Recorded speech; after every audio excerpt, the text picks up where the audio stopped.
Hello everyone, मैं Naseem Ansari sir आप सबों को स्वागत करता हूं। स्टूडेंट्स, ये जो न्यूज़ आप लोग को अभी पेपर का कटिंग जो अभी दिखाई दे रहा है, ये ऑलरेडी पहले ही पब्लिश हो चुका था न्यूज़पेपर में। ये आप लोगों ने ऑलरेडी देखा भी था, मैंने वीडियो भी इसका बना दिया था। बट उसी पेपर के कटिंग को मैं फिर से आप लोग को दिखाना चाह रहा हूँ कि देखिए, जब जेसीई सीईबी को देखिए लिखा हुआ है कि बीएड जो नामांकन है उसमें पहले राउंड की काउंसलिंग पूरी हो चुकी है। पहले राउंड की काउंसलिंग मुझे लग रहा है कि इतना पहले हो चुका है कि बच्चे भूल भी गए हैं कि कब हुआ था फर्स्ट राउंड का काउंसलिंग। ठीक है।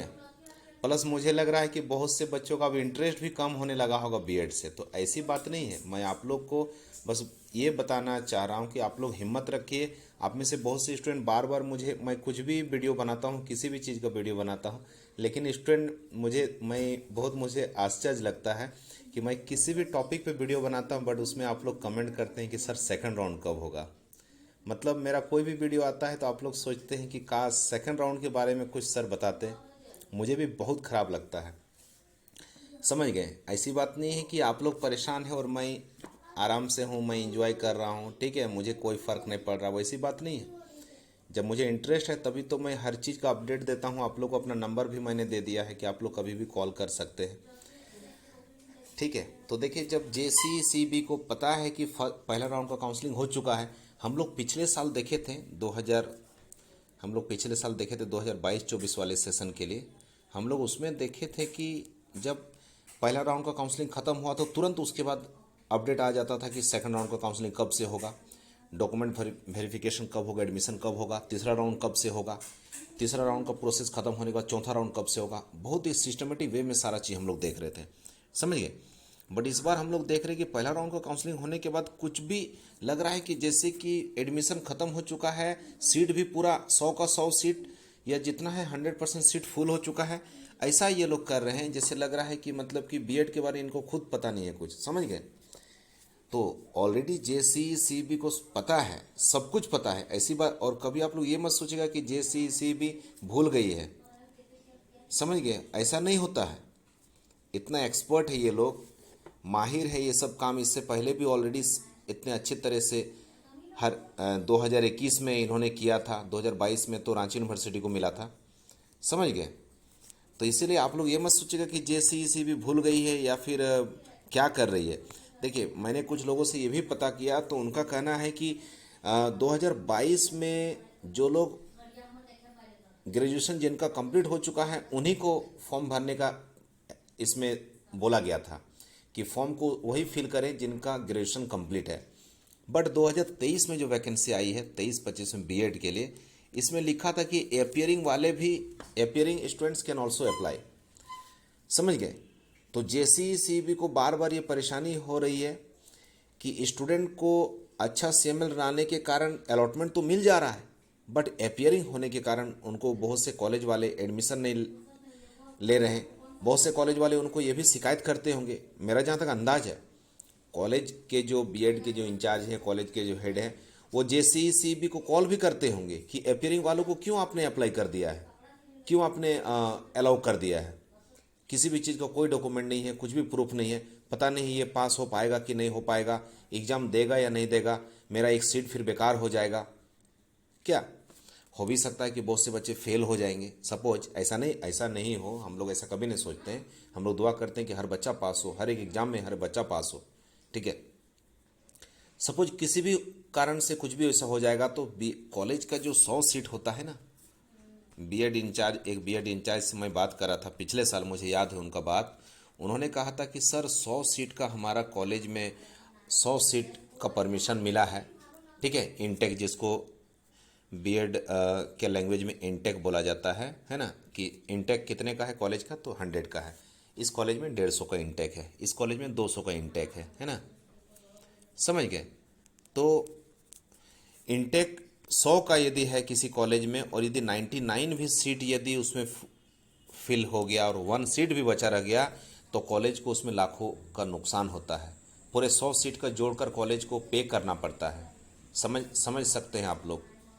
उनका जो यूनिवर्सिटी जहाँ से एफिलेटेड है उनको पे करना पड़ता है, उनको बहुत सारा लॉस है। टीचर का पेमेंट करना, बहुत सारा चीज़ उनको है। समझ गए? इसीलिए कभी भी एक भी सीट बचा हुआ नहीं रहेगा। तो जेसीईसीबी को सब कुछ पता है। तो इसी मुझे लग रहा है कि मेन रीज़न ये भी हो सकता है कि जो अपियरिंग वाले बच्चे हैं, अपियरिंग के जो स्टूडेंट हैं, उनका किसी का एग्ज़ाम चल रहा है, किसी का एग्ज़ाम हो गया तो रिजल्ट का वेट कर रहे हैं, किसी का भी लास्ट एग्ज़ाम चल रहा है, समझ गए, किसी का रिजल्ट आने वाला है, किसी का एग्ज़ाम स्टार्ट हुआ है। ये सब इसको देखते हुए जेसीसी भी जानकर इस तरह से लेट कर रही है, ताकि वो चाह रही है कि लेट और थोड़ा सा हो जाए, ताकि सभी बच्चों का, सभी लोग जिन्होंने फॉर्म फिल किया होगा, क्योंकि एडवर्टीजमेंट में जब ऑलरेडी लिखा हुआ था कि अपियरिंग भी भर सकते हैं, तो अपियरिंग वालों को तो इनको लेना पड़ेगा, समझ गए। तो ये सब बहुत सारा रीज़न है। सरकारी कॉलेज में अभी 50% सीट ही फिल हुआ है, प्राइवेट कॉलेज में केवल 15%, 20%, 25% ही अभी सीट फिल हुआ है, काफ़ी सीट खाली है। ऐसे में देखिए, दो चीज़ होना चाहिए था, या तो जेसीसीबी को तुरंत सेकंड राउंड को काउंसलिंग करना चाहिए था सीट को भरने के लिए, फिल करने के लिए, या फिर जेसीसीबी को अब हाथ खड़ा कर देना चाहिए था, या फिर बोल देना चाहिए था कि फर्स्ट राउंड का काउंसलिंग मैंने किया, जितना हो पाया मैंने बच्चों को अलॉटमेंट लेटर दे दिया है, अब बाकी अब कॉलेज को ये राइट है, अब जितने भी जो भी झारखंड में जितने भी कॉलेज हैं, अब वो कॉलेज जो है वो अपना अपना ओपन राउंड काउंसलिंग कर ले, और बच्चों को जिनका कैटेगरी वाइज या जिस तरह से भी हो उनको लेकर अपना सीट को फुल कर ले, समझ गए। पहला राउंड के बाद क्या होता है, दो ही चीज हो सकता है, या तो सेकंड राउंड या फिर ओपन राउंड।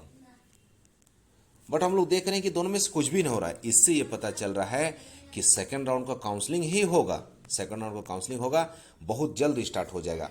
ऐसी बात नहीं। अच्छा, अब आप लोग बोलिएगा कि सर यानी अभी तक तो 1-2 महीने बाद होगा सेकंड राउंड, वैसा नहीं है, बहुत जल्द आप लोग देखिएगा, इसी मंथ के लास्ट में मेरा जहाँ तक अंदाज है कि सेकंड राउंड का काउंसलिंग स्टार्ट हो जाएगा, समझ गए। इसीलिए आप लोग टेंशन मत लीजिए, देख रहे हैं कि कितना कितना सीट अभी खाली है, ठीक है, कितना कितना सीट अभी खाली है, ये सब में इतना ही बस नामांकन हुआ है, देखिए इतना ही सीट नामांकन हुआ है। ये तो किसी एक यूनिवर्सिटी का है, समझ गए। इस तरह से अदर जितने भी 136 बीएड कॉलेज है, सभी का इस तरह से सीट खाली है, ठीक है ना।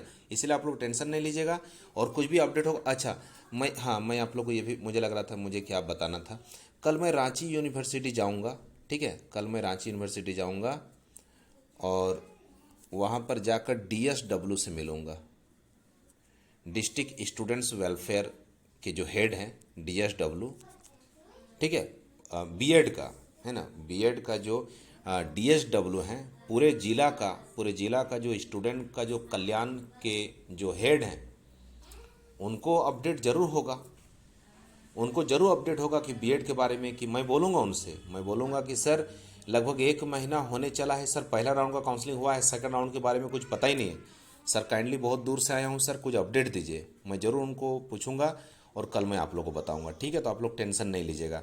अच्छा, कुछ लोग सोच रहे हैं कि बीएड अब नहीं करेंगे, कुछ लोग सोच रहे हैं कि अब बीएड अब नहीं करेंगे, डीएलएड कर लेते हैं, कुछ लोग ऐसा सोच रहे हैं। अच्छा, कुछ लोग को ये भी गलतफहमी है कि डीएलएड बंद हो चुका है। डीएलएड बिल्कुल बंद नहीं हुआ है। डीएलएड जहाँ भी डीएलएड ऑलरेडी चल रहा था, वहाँ अभी भी डीएलएड में आप लोग एडमिशन ले सकते हैं, समझ गए। लेकिन हाँ, 2030 के बाद डीएलएड बंद हो जाएगा, और अभी जिस तरह का 2 साल का बीएड चल रहा है ये भी बंद हो जाएगा, 2 साल का डीएड चल रहा है ये भी बंद हो जाएगा। ये सारा चीज़ मिलाकर, एलिमेंट्री एजुकेशन हो या मिडिल क्लास का हो, ठीक है, हाई स्कूल का हो, सभी मर्ज होकर इंटीग्रेटेड बन जाएगा और 4 साल का हो जाएगा, और 4 अलग अलग ईयर्स में अलग अलग कैटेगरी के हिसाब से, ठीक है, अलग अलग उसका कैटेगराइज किया गया है कि पहले साल में टीचर को क्या सिखाएंगे, जो टीचर जो बीएड जो कर रहे हैं पहले साल में उनको किस चीज़ का ट्रेनिंग देंगे कि छोटे बच्चों को कैसे गाइड करना है, ठीक है। जिस तरह आप लोग न्यूज़ में भी देखे होंगे कि छोटे बच्चों को क से कबूतर कैसे लिखना सिखाना है, ठीक है, क को देखेगा तो कैसे उसको कबूतर को याद आएगा, क किस तरह से लिखा जाता है, सारा चीज़ एकदम छोटे बच्चों को कैसे हैंडल करेंगे। यहाँ तक कि जो बहुत ज़्यादा छोटे बच्चे होते हैं उनको हल्ला करने के लिए भी सिखाया जाता है कि हल्ला करो, तुम लोग पढ़ना नहीं है, केवल हल्ला करो, चिल्लाना है जोर जोर से, समझ गए।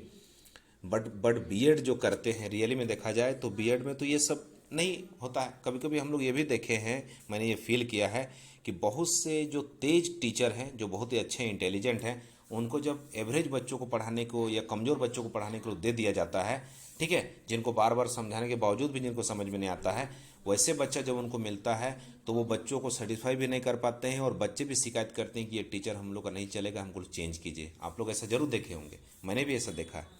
तो कभी कभी टीचर जो है ना, वो बच्चे टीचर को पहचान नहीं पाते हैं, और जो थोड़े से ज़्यादा जो इंटेलिजेंट टीचर हैं, जो ज़्यादा ही मतलब कि भास्ट जिनका माइंड है, वो कमज़ोर बच्चों को किस तरह सिखाना है, कभी कभी ऐसा भी होता है कि वो वहाँ पर फेल हो जाते हैं।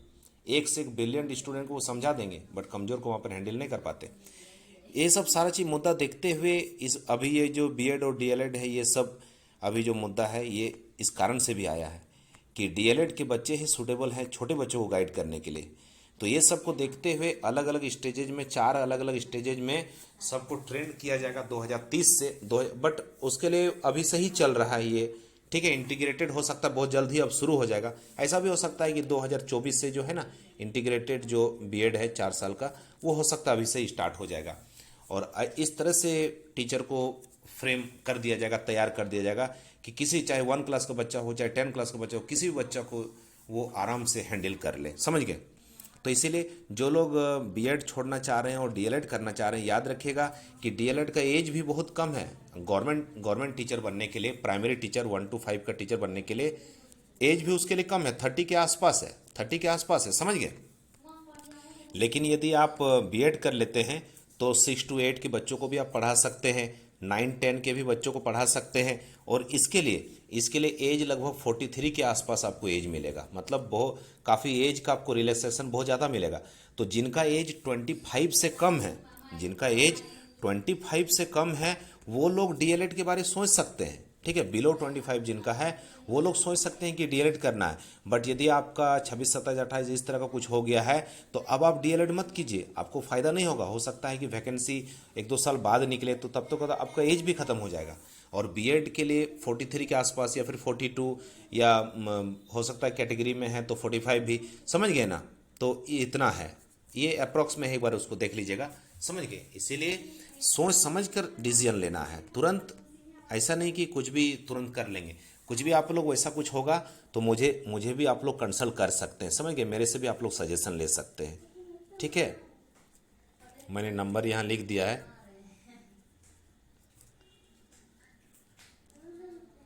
ठीक है। कंसल्ट कीजिएगा आप लोग, हाँ, मतलब कि कोई ज़रूरी नहीं कंसल्ट करना है।